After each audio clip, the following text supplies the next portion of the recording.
तुका म्हणे माझे हेची सर्व सुख पाहिलं श्रीमुख आवडीनं ही मनावस्था प्रत्येक वारकऱ्यांची झाली आहे। ज्ञानोबा तुकोबाचा गजर करत विठुनामाची नामा मात्र घेत पंढरपूरच्या दिशेने हे सर्व वारकरी आहेत। वैष्णवांचा मेळा अगदी भक्तिभावाने पुढे मार्गस्थ होताना आपल्याला पाहायला मिळत आहे। चैतन्य महाराज वाडेकर सध्या आपल्या समवेत आहेत, आपण त्यांच्यासोबत चर्चा करणार आहोत। रामकृष्ण हरी माऊली, काय मनात भक्तिभाव वाटतोय? अगदी काटोकाट भक्तीने भाव भरलेला आहे, तुमच्या मनात सध्या काय भावना आहेत? सर्वप्रथम भक्तिभाव काटोकाट भरलाय म्हणण्यापेक्षा सालाबादप्रमाणे प्रत्येक वर्षी आम्ही सगळी वारकरी मंडळी या दिवसाची वाट पाहत असतो की कधी पंढरीची वारी जवळ येईल आणि आम्हाला ती संधी मिळेल। कारण संपदा सोहळा नावडे म्हणाला लागला टकळा पंढरीचा, हे आम्हाला जगद्गुरू तुकोबारायांनी सांगितलं। आणि आम्ही ज्या जगद्गुरू तुकोबारायांच्या ज्ञानोबारायांच्या विचारांचे पाईक आहोत, त्या ज्ञानोबा तुकोबारायांनी आम्हाला सांगितलं की पंढरीची वारी आहे माझे घरी आणि कणकरी तीर्थव्रत।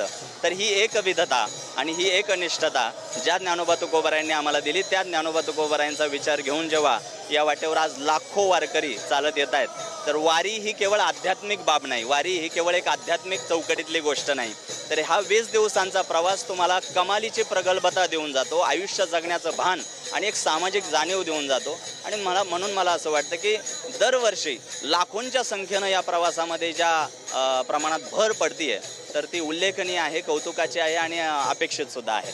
ज्ञानोबा तुकोबाचा प्रबोधनाचा जो विचार घेऊन ही वारी अगदी समतेचा विचार घेऊन चाललेली आहे। या वारीच्या वाटेवरती अनेक सळसळणारे युवा तरुण या वारीच्या वाटेवरती आले पाहिजेत, यासाठी तुम्हाला काय वाटतं की काय करणं गरजेचं आहे? नाही, निश्चितच आज एक संत साहित्याचा अभ्यासक म्हणून गेल्या अनेक वर्षांपासून जो मला श्रोता मिळालेला आहे, ज्यांच्यासाठी मी काम करतोय, तर निश्चितच मी तरुण पिढीसाठी, ज्या पिढीला मी रिप्रेझेंट करतो, युवा पिढीसाठी काम करत असताना तुमच्या प्रश्नाला अनुसरून एवढंच सांगेल की गेल्या अनेक वर्षांमध्ये, मागच्या एक दशकामध्ये 5-10 वर्षांमध्ये तरुणांचा जो सहभाग आहे वारीमध्ये, तो प्रचंड मोठ्या प्रमाणात आता वाढताना दिसतोय। आणि तरुणांनी वारीला येणं ही गोष्ट नाविन्यपूर्ण नाही किंवा विशेष अशी मला वाटत नाही, कारण हा मार्ग जो आहे हा इथिकल आणि तात्विक विचारांचा हा जो मार्ग आहे, हा तारुण्याच्या आणि या उमेदीच्या काळासाठी आवश्यक आहे। आणि म्हणून तरुणांनी या वाटेत येणं हे काही फार मोठं आकस्मिक आणि आश्चर्यचकित करणारं नाही आहे, तर तरुणांचाच हा मार्ग आहे। संत साहित्याचा आढावा घेत असताना आपल्याला प्रमाण पाहायला मिळतं की तरणा भाग्यवंत नटे हरी कीर्तनात। तर आपल्या मराठी माणसाच्या जीवनामध्ये एक चुकीचा गैरसमज असा बिंबवला गेला आहे की परमार्थ हा उतार वयात करायचा असतो, वय झाल्यानंतर करायचा असतो, तर कुठेतरी हा टिपिकल समज आपण आता मोडीत काढला पाहिजे। ज्ञानोबारायांपासून तुकोबारायांपासून ते निळोबारायांपर्यंत सकल संतांचं जीवनचरित्र जर अभ्यासानं तपासून पाहिलं, तर या संतांनी ऐन उमेदीच्या तारुण्याच्या काळात परमार्थ केला आहे। आणि म्हणून मला असं वाटतं की ज्या निर्णायक टप्प्यावर आपल्याला तात्विक आणि विचारांची बळकटी आवश्यक असते, तर त्याच तरुण वयामध्ये परमार्थ करणं आवश्यक आहे। आणि गेल्या काही वर्षांमध्ये या वाटेवर तरुणांची संख्या अधिकाधिक वाढते आणि येणाऱ्या काळात सुद्धा ती संख्या वाढावी, यासाठी आपण प्रयत्नशील राहूया। विष्णुमय धर्म वैष्णवांचा जो आहे तो भेदाभेद जो भ्रम अमंगळ आहे, खरं तर हे कुठेतरी वारीच्या वाटेवरती आपल्याला पाहायला मिळतं। बघू शकतो की समाजामध्ये जात भेद धर्म इतकं होत असताना या वारीमध्ये आलेला प्रत्येक जण एकमेकांना माऊली म्हणतो, हा एक विचार आहे।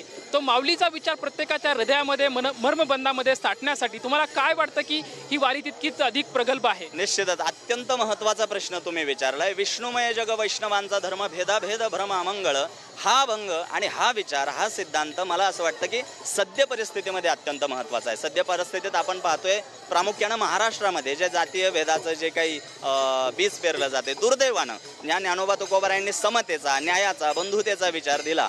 या महाराष्ट्रामध्ये जर अशा पद्धतीचा जातीय भेदाचं पीक जर कोणी रोवण्याचा प्रयत्न करत असेल, तर मला असं वाटतं विष्णुमय जग वैष्णवांचा धर्म भेदाभेद भ्रम अमंगळ या जगताच्या पाठीवर जो कोणता जीव पाहायला मिळेल तो विष्णुमय आहे, तो आमच्यासाठी विष्णू आहे, तो पांडुरंग आहे आणि तो विष्णूचा अवतार म्हणूनच आम्ही त्याच्याशी व्यवहार करणार, हा जो विचार आहे तो आत्ताच्या सद्य परिस्थितीमध्ये अत्यंत महत्त्वाचा आहे। आणि म्हणून त्या अनुषंगानं सालाबादप्रमाणे येणारी दरवर्षीची ही आषाढी वारी ही समाजामध्ये पुन्हा तो तुकोबारायांचा न्यायाचा, समतेचा आणि बंधुतेचा विचार पेरणारी वारी आहे। आणि म्हणून मला असं वाटतं की तुम्ही विचारलेला प्रश्न विष्णुमय जग या अनुषंगानं सद्य परिस्थितीमध्ये अत्यंत महत्त्वाचा आणि आवश्यक आहे। आणि शेवटचा प्रश्न विचारतो, त्या पंढरपूरच्या विठुरायाकडे काय साकडं घालणार आहेत, काय मागणं मागणार आहेत?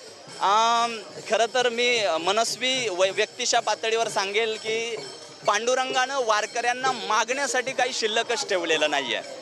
जो पारमार्थिक भावनेनं, जो तात्वार्थानं वारी करतोय, त्याला पांडुरंगाकडे काही मागण्याची आवश्यकता पडत नाही। किंबहुना ज्ञानोबा तुकोबारायांनी आम्हाला परमार्थाचा तो मानदंड घालून दिलेला आहे, तो काही न मागण्याचा आहे. जगद्गुरु तुकोबाराय म्हणतात, काही मागणे हे आम्हा अनुचित, वडिलांची रीत जाणत असो. आम्हाला मागणं हा मानदंड वारकरी परंपरेने घालून दिलेला नाही. परंतु एकच सांगेन, जर औपचारिकता म्हणून इथून गेल्यानंतर जर पांडुरंगाकडे काही मागायचंच झालं तर बळीराजाला सुखाचे दिवस यावेत आणि बळीराजाची मुलं शिक्षण घेऊन सुखी आणि संपन्न व्हावेत आणि बळीराजाच्या जो या जगाचा पोशिंदा आहे त्याला चांगले दिवस यावे.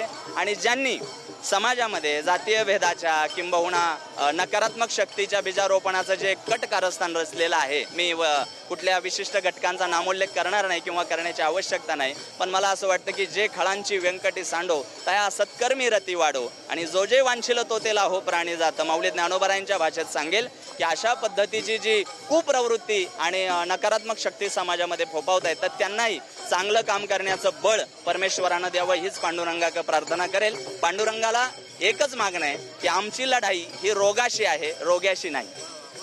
खरं तर आपण बघू शकतोय की जगाचा पोशिंदा असलेल्या बळीराजाला चांगले दिवस यावेत ही मनोअवस्था प्रत्येक वारकऱ्यांची आहे, ही भावना वारकऱ्यांची आहे. आपण बघू शकतोय की हा चैतन्याचा खळखळता झरा प्रत्येक वारकऱ्यांच्या मनात हृदयात साठवल्याची प्रचिती आज वारीमध्ये येत असताना आपल्याला पाहायला मिळते. कॅमेरामॅन चरण सोबत लक्ष्मण जाधव, टीव्ही मराठी, पुणे.